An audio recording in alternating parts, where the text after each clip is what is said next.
ایک دوا اور غذا دیتا ہوں، ایک احتیاط بتاتا ہوں۔ اب آپ دیکھیں کہ آپ دنیا کی اگر معدے کی گیس، تبخیر، جلن، پیٹ کا بڑھنا، کھانے کا ہضم نہ ہونا اور کھٹے ڈکار، آپ یہ ساری چیزیں اس کے لیے دوائیں کھا کھا کے تھک چکے ہیں۔ میں صرف ایک احتیاط بتاؤں گا کہ کھانے کے بعد پانی چھوڑ دیں، کھانے سے پہلے جی بھر کے پانی پیئے، جتنا پی سکتے ہیں۔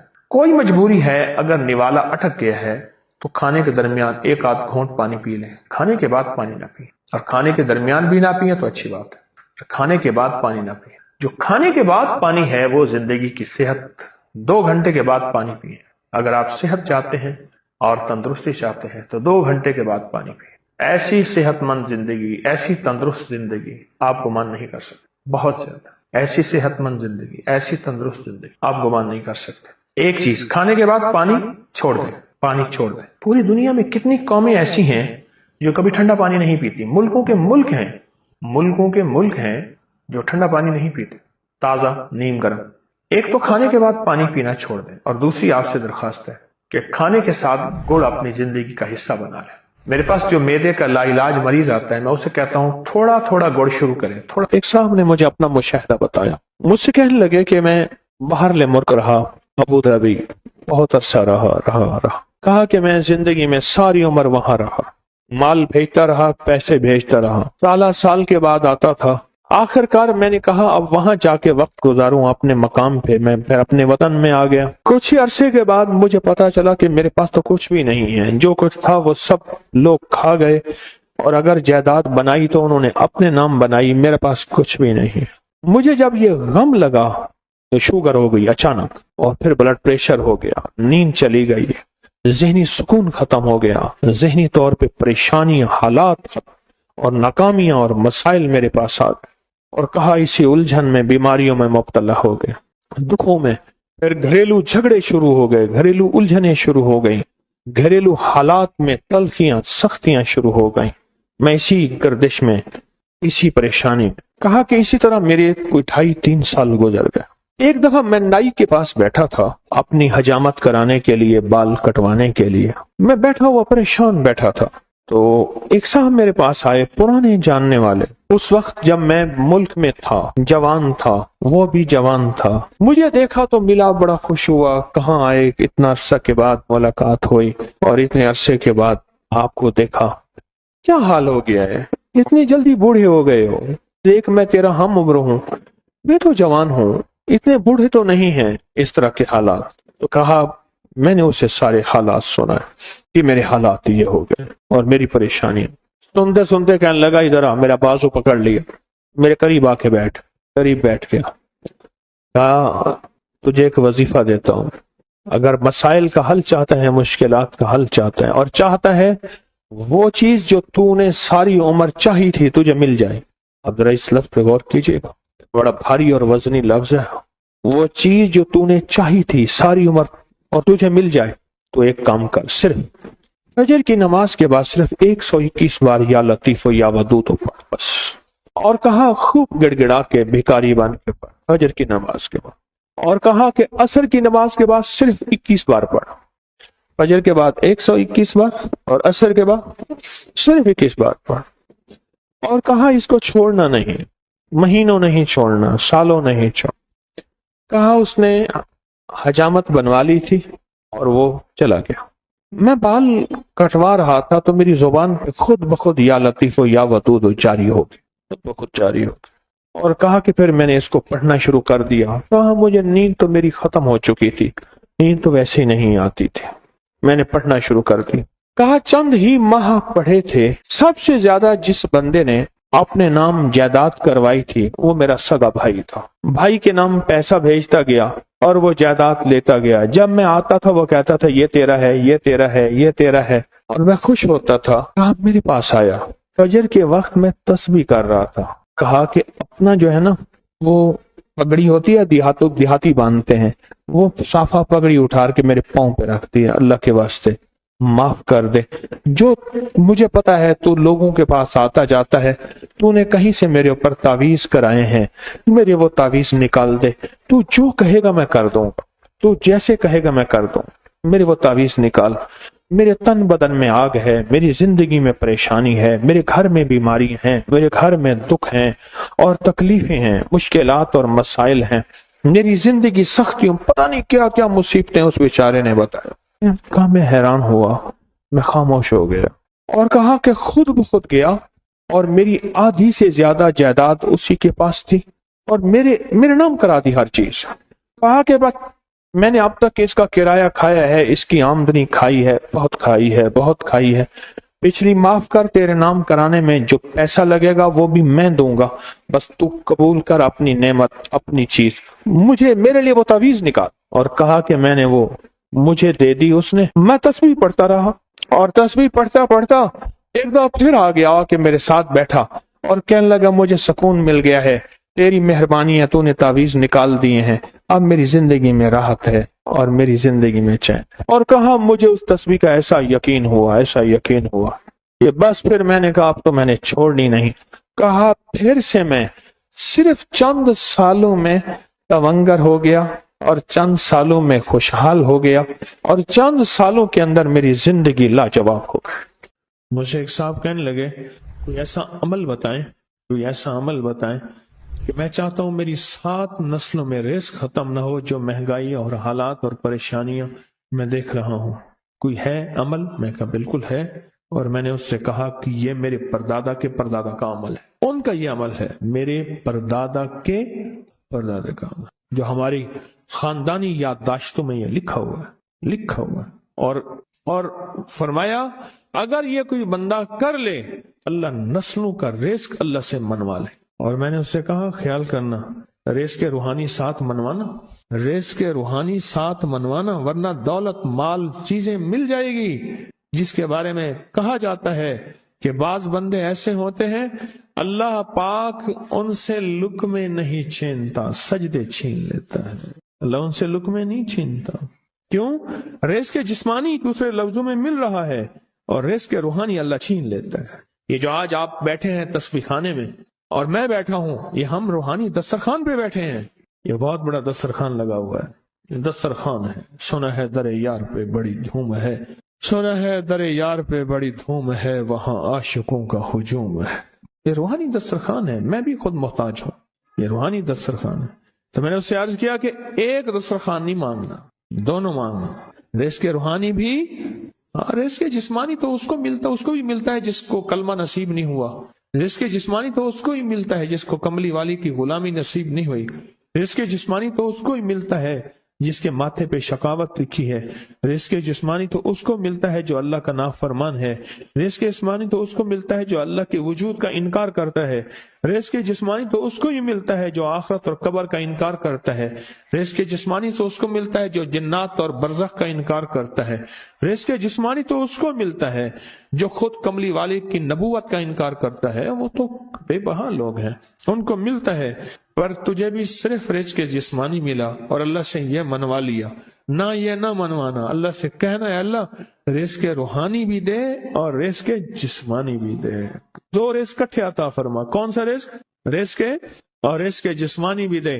کہیں ایسا نہ ہو کہ میری نسلوں میں صرف مال، دولت اور چیزیں ہوں اور تیرا نام اور تیرے حبیب کا نام نہ ہو، تیرا نام اور تیرے کملی والے کا نام نہ ہو، تیرا نام اور تیرے دوستوں کا نام نہ ہو، تیرا نام اور تیری آل و اصحاب کا نام نہ ہو، کہیں ایسا نہ ہو میں محروم ہو جاؤں، مجھے آل اور محمد اور آل محمد اور اصحاب محمد کی نسبتیں یہ بھی ساتھ عطا کیے رکھ۔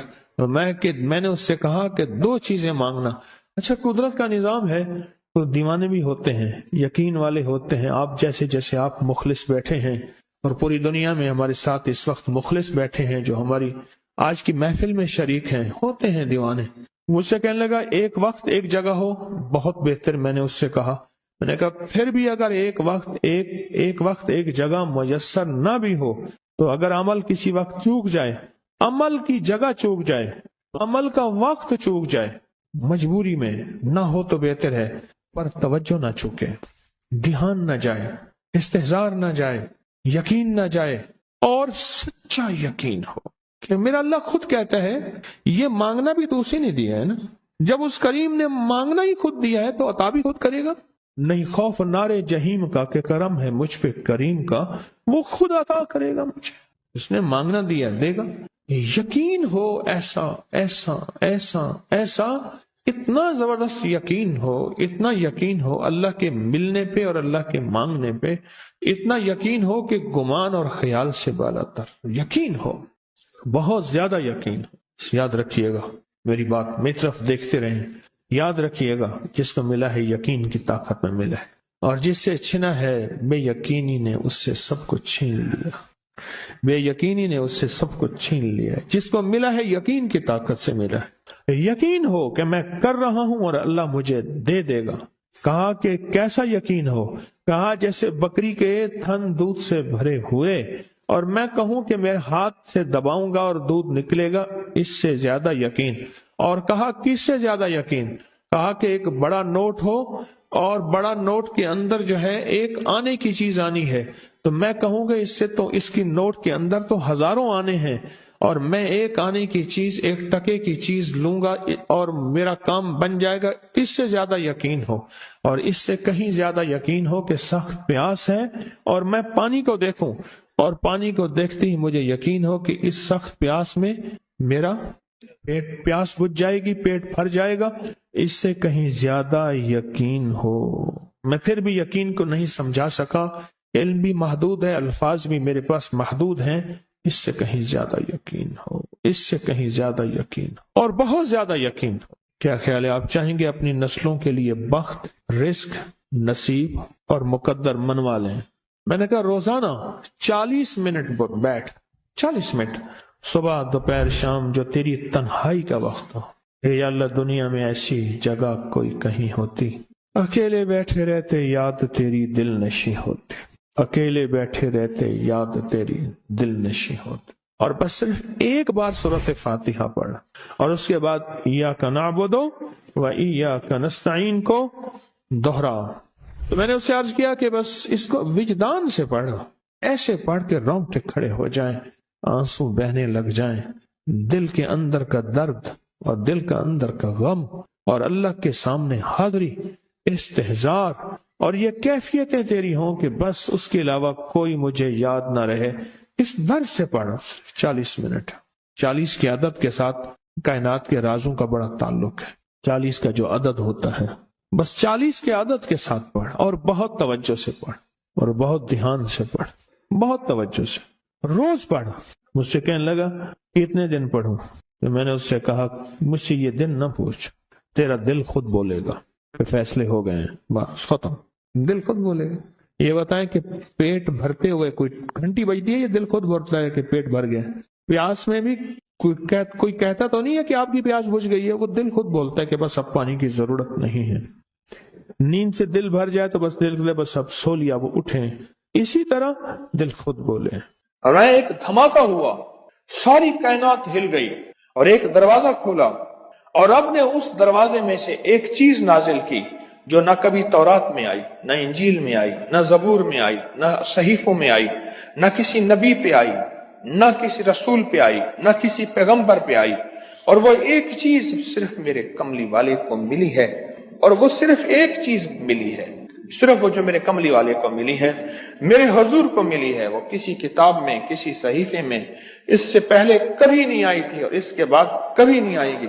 اور وہ چیز ہے بسم اللہ الرحمن الرحیم.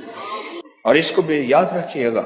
اور میں جو سارے قرآن میں ہے وہ ساری سورۃ فاتحہ میں ہے، جو ساری سورۃ فاتحہ میں ہے وہ ساری بسم اللہ میں ہے، اور جو ساری بسم اللہ میں ہے وہ بسم اللہ کی بے میں ہے، با میں، بے میں.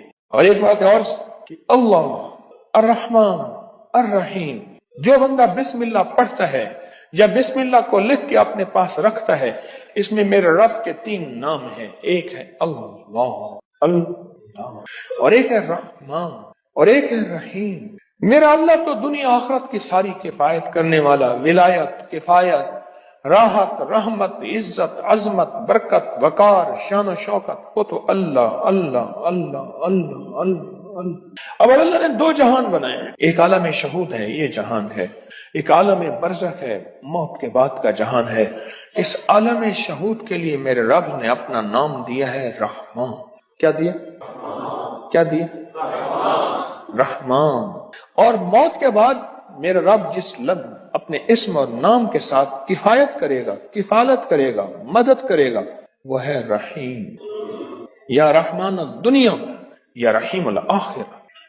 فرمایا اگر نام رحمان نہ ہوتا، غور سے سنیے گا، کملی والے کے دیوانے اور عاشق بیٹھے ہیں آپ، اگر فرمایا رب رحمان نہ ہوتا، نام رحمان نہ ہوتا، اللہ اپنے دشمن کو ایک لقمہ کیا، ایک قطرہ کیا، ایک پانی کیا، ایک سانس نہ دیتا۔ اپنے نام ماننے والوں کو اگر رحمان نہ ہوتا، اس نام رحمان کی وجہ سے رب کا دشمن بھی پل رہا ہے، رب کا دوست بھی پل رہا ہے، اپنے بھی پل رہے ہیں، پرائے بھی پل رہے ہیں، غیر بھی پل رہے ہیں، سب پل رہے ہیں۔ کہتا ہے فرشتوں دے دو رزق کے دروازے، اچھا کوئی بات نہیں اور دے دو، میں انتظار میں ہوں اس کی توبہ، اس کے رجوع کا، کبھی تو مجھے سن لے گا، کبھی تو مجھے مان لے گا، کبھی تو میرے نیکوں اور اولیاء اور صلحاء کی محفل میں چلا جا کے توبہ کے دروازے کھلے ہیں، توبہ کر لے گا، دو آنسو بہا لے گا۔ یہ صفت رحمان ہے، یہ صفت رحمان ہے۔ حضرت سلطان باہو رحمت اللہ علیہ دلی سے مرشد نے بھیجا، تربیت کر کر کے، کبھی سختیاں، کبھی نرمیاں، کبھی سمجھانا، کبھی پیار، کبھی محبت، یہ مرشد کی تربیت کا حصہ ہوتا ہے۔ اور وہ ہر مرشد چیک کرتا ہے، دیکھتا ہے کہ تربیت کے ہر مرحلے میں ثابت قدم ہے، بس فرمایا ٹھیک ہے اب جاؤ، اور راستے میں نا کسی سے بحث، مناظرہ، مجادلہ، مباحثہ، ڈسکس، الجھنا نہ کرنا۔ بھٹنڈا کے قریب آئے، بھٹنڈا شہر ہے انڈیا کا، بھٹنڈا، وہاں کے قریب آئے تو ایک جوگی بیٹھا تھا، اور اس جوگی کی نگاہ توجہ اس نے مجاہدے کر کر کے ایسی پائی، ایسے دیکھا نا سمجھ گیا کسی اللہ کے ولی کا بندہ ہے، اور اللہ کے ولی نے اس کو رنگ دیا ہے، اور اس نے اللہ کے ولی کی محفل میں ناگواریاں، سختیاں، نرمیاں سب کو برداشت کر کے کندن بن کے جا رہا، یہ تو ہزاروں کو تڑپا دے گا، لاکھوں کو تڑپا دے گا، لہذا اس سے یہ نسبت چھین۔ کیوں؟ جب دولت آتی ہے بندہ پھر اس وقت اس کا چین لٹتا ہے، جب تک دولت نہیں ہوتی فٹ پاتھ پہ بھی سو جائے تو لوگوں کو پتا ہے فٹ پاتھ پہ سویا ہوا ہے، کچھ ہے نہیں تو سویا ہوا، اگر کچھ ہوتا یہ کہاں سوتا؟ اس نے توجہ ڈالی، انہوں نے اپنے دل میں کیفیت محسوس کی، اور محسوس کیا کہ میرے دل کے اندر کا جو نور ہے نا اس میں تلاطم اور ہلچل مچی ہے، نور اور ہلچل مچی ہے۔ اس میں انہوں نے کیا کیا، اس میں ذات کا تصور کیا اور اپنے ارد گرد صفت رحمان کا حصار کیا۔ غور سے سمجھے، بچاؤ کا آج میں آپ کو ایک عمل بھی دے رہا ہوں، بڑا طاقتور عمل ہے، اور یہ حضرت سلطان باہو رحمت اللہ علیہ۔ اور سلطان باہو کیوں؟ سلسلہ ہمارا جو قادری ہے آج بھی اس کا ذکر ہوگا، اللہ ہو کا، یہ اللہ ہو کی اتنی ضربیں لگاتے تھے، اتنی ضربیں لگاتے تھے، مرشد نے فرمایا کہ تو اللہ کے نام ہو کا بادشاہ بن گیا ہے، سلطان باہو، سلطان کہتے ہیں بادشاہ کو، کنگ کو۔ مرشد نے فرمایا، جیسے میں نے ایک دفعہ میں لوگوں کو وظائف بتاتا تھا، لوگوں کو فائدہ ہوتا تھا، ایک دفعہ میرے مرشد نے ایسے دیکھ کے وجدان نے فرمایا، وہی تو شیخ الوظائف بن گیا، سلطان باہو، ہو سلسلہ قادری میں، ہمارا سلسلہ قادری ہے، ہو کے اوپر ضربیں لگائیں، آج بھی ہم ہو کے ضربیں لگائیں گے۔ تو مرشد نے فرمایا کہ تو سلطان بادشاہ ہے ہو کا۔ انہوں نے کیا کیا، اس میں ذات کا تصور کیا اور صفت رحمان کو دائیں بائیں لپیٹ لیا۔ صفت رحمان، اللہ کے نام رحمان کا جو نور ہے اس کا دائیں بائیں اس کو اپنے حصار میں لے لیے، حصار میں لے کے نا انہوں نے کیا کیا، اس کو ایسے دیکھا اور کہا ہو، بس یہ اس وقت ہوتا ہے